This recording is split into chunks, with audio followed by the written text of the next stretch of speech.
এখানে কোনো একক দলীয় একক দলের কোনো ভূমিকা ছিল না। কিভাবে ফ্যাসিবাদী শক্তিকে ফেস করে 24-এর বিজয় এসেছে। আমাদের আবু সাইদরা মুগ্ধ, ওয়াসিম, শান্ত যারা সূচনা করেছিল এবং তার দোসররা এবং আধিপত্যবাদী শক্তির অনুকূলে আমাদের সেই দেশপ্রেমিক সৈন্যদেরকে তারা হত্যা করেছে।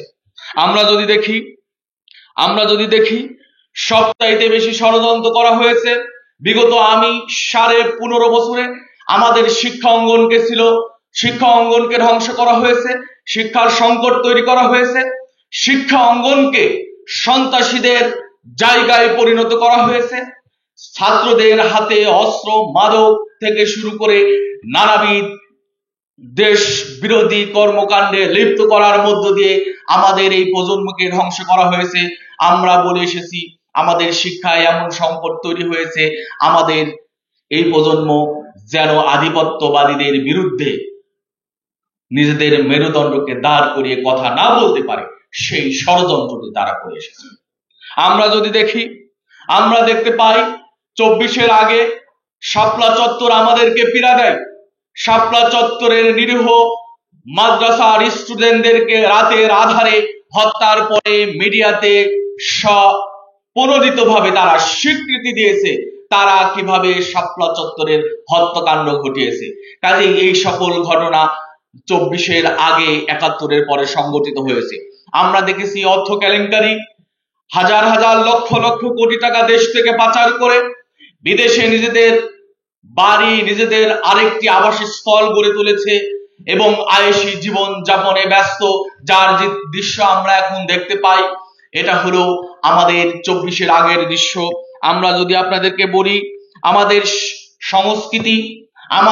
সংস্কৃতি স্বাধীনতার 54 বছরে পদার্পণ করলেও আমরা আমাদের সংস্কৃতির কোনো সেই মানের সমৃদ্ধি দেখি নাই, বরং অন্যদের দ্বারা প্রভাবিত, অন্যদের থেকে নেয়া, অন্যদের থেকে গ্রহণ করা, অন্যদের থেকে ধার করা বস্তা পচা সংস্কৃতি দিয়ে আমাদের যুবক কৈশোর এবং আমার উম্মাকে ধ্বংস এক ষড়যন্ত্র তারা করে আসছে। প্রিয় উপস্থিতি, আমি যদি আপনাদেরকে বলি তাহলে বলতে পারি 24-এর আগে মিডিয়ার স্বাধীনতা ছিল সবচাইতে বেশি কম। মিডিয়ায় কেউ স্বাধীনভাবে কথা বলতে পারতো না, কোনো ব্যক্তি মত প্রকাশের সেই সুযোগটা পায়নি।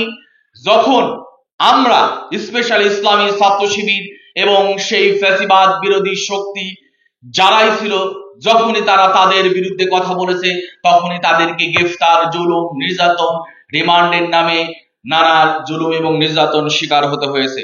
আমরা দেখতে পেয়েছি এদেশে যারা দিন চর্চা করত, যারা দিনকে ধারণ করত, যারা নিজেদের ভিতরে দিনই চর্চার প্রসার করত, সেই আলেম শ্রেণীদেরকে নির্মমভাবে ধরা হয়েছে, হত্যা করা হয়েছে, ফাঁসিতে নেওয়া হয়েছে, তাদেরকে কারাবন্দী করা হয়েছে। তাদের জুলুম নির্যাতনের বিভৎস চিত্র আমাদের কাছে স্পষ্ট। কাজে একটি জাতি কিভাবে ফ্যাসিবাদী শক্তিকে ফেস করে 24-এর বিজয় এসেছে, এটা আমরা যদি দেখি তাহলে দেখতে পাবো শুধুমাত্র আমাদের আবু সাইদরা মুগ্ধ, ওয়াসিম, শান্ত যারা সূচনা করেছিল। আবু সাইদের সেই সূচনা দিয়েই 24-এর সেই ফ্যাসিবাদীদেরকে এদেশ থেকে বিতাড়িত করার যাত্রা শুরু হয়েছিল।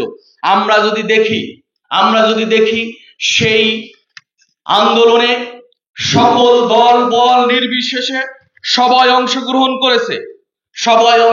করেছে, কিন্তু এই কথা স্পষ্ট, এখানে কোনো একক দলের কোনো ভূমিকা ছিল না। ছাত্র জনতার দ্বারা এই বিপ্লব সাধিত হয়েছে।